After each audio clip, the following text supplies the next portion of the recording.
So when we say don't take something personally, what we really mean by that is to understand that more often than not, what's happening is that it's the other person's issue and not yours. So don't buy into it. Don't take it personally. Don't buy into their drama. Now, I learned about this. I've learned many times in my life about this, but there was one classic situation when I first arrived in America, and I was considered to be controversial in some ways in the church.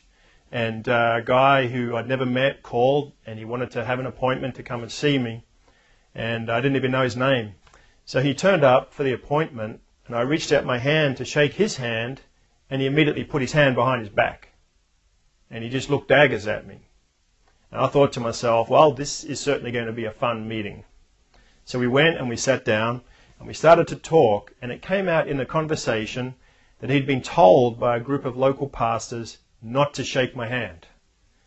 For whatever reason, they'd said if you shake his hand, you'll be defiled, because he's a liberal, a progressive. And then as we talked further, it came out in the conversation that actually told him not to shake my predecessor's hand. He hadn't even realized that I was the new pastor.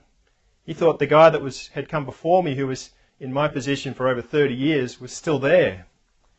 So it was a classic reminder to me not to take things personally. How could I take it personally? It wasn't even about me literally. He thought I was another person. Now that's one example. There are many examples like that. So often things that happen that are hurtful or mean, they may even be intended to be personal.